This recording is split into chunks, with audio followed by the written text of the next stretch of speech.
BJP क्या बोलती, घर में घुस के बोले डैश डैश बोले, हम बोले घर में घुस के बैठ जाओ आप। सब अपोजिशन पार्टीज गवर्नमेंट को बोल रहे कि इसका आप खत्म करो ये टेररिज्म को। काश 2019 में नरेंद्र मोदी वो जो लॉन्चिंग पैड्स की जमीन को हासिल कर लेते, जहां से लॉन्च पैड्स होते वो टेररिस्ट के, वो आप उसको ले लेते। अब आप जब ये आपकी न्यूज अगर सही है तो बहुत अच्छा है, हमको जाके वहां पे ले लेना चाहिए।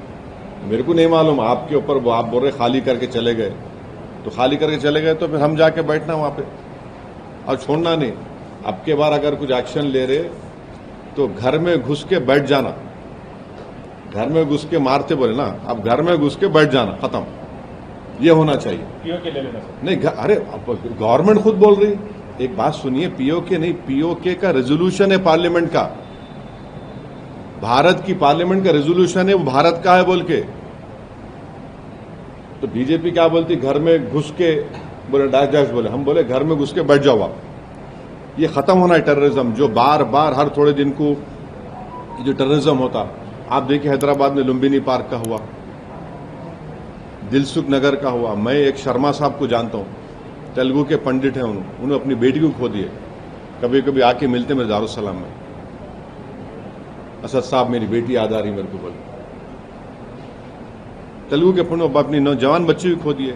आप 26/11 का हुआ, निजामाबाद की एक दुल्हन वो वीटी स्टेशन पे मारी गई जिसके हाथों में मेहंदी थी। पुलवामा हुआ, आपके उरी हुआ, आपके पठानकोट हुआ, रेसी हुआ लास्ट ईयर, वैष्णो देवी के पास 7 टूरिस्ट को मारे। तो आपके पास तो पूरे सब अपोजिशन पार्टीज गवर्नमेंट को बोल रहे कि इसका आप खत्म करो ये टेररिज्म को, आप खत्म करो, आप पावर में हैं, आपको खत्म करना है इन चीजों को। एक आखिरी सवाल सर, जो पाकिस्तानी को वापस भेजा गया उसका डेटा रिलीज करना चाहिए क्या सेंटर? किसको वापस भेजा रहे? पाकिस्तानी जो नेशनल थे, शॉर्ट टर्म वीजा पे, साग वीजा पे जो थे, या फिर लॉन्ग टर्म वीजा। अरे वो छोड़ दे भाई, वो जो बच्ची आके बैठ गई यहाँ पे 2 बच्चों को लेके, उनको क्या बोलते, तुम लोग पूछ रहे नहीं, तुम लोग हैं वापिस जाओ बोल के? अरे उन्हें आके बैठ गए, उन्हें वो क्या किस्सा क्या है प्यारे, वो तुम लोगों को बड़ी मोहब्बत उससे हो गई, उसका बारे में पूछ रहे नहीं तुम लोग।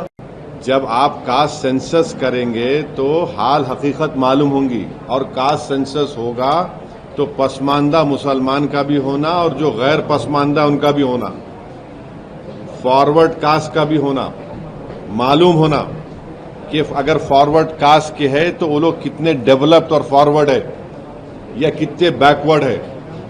पसमानदा मुसलमान है तो कितने डिप्रावेशन उनमें है और है उनमें, और जो नॉन पसमानदा मुसलमान है उनमें कितना डिप्रावेशन है। मेरे को समझ में नहीं आ रहा है कि अपर कास्ट के लोगों को पेट में दर्द क्यों हो रहा है। इसमें आप अपनी तकलीफ को, पेट के दर्द को, सर के दर्द को आप लाके मुसलमानों पे डालना चाह रहे, मत करिए। आपके सर का दर्द का इलाज आप खुद करिए।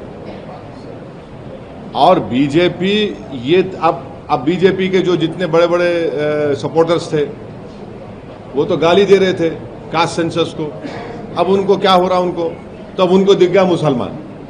अरे छोड़ो भाई, अब तुम्हारा सर का दर्द का इलाज मैं कैसा करूंगा? मैं ये कह रहा हूं कि सबके दर्दों का इलाज कास्ट सेंसस है।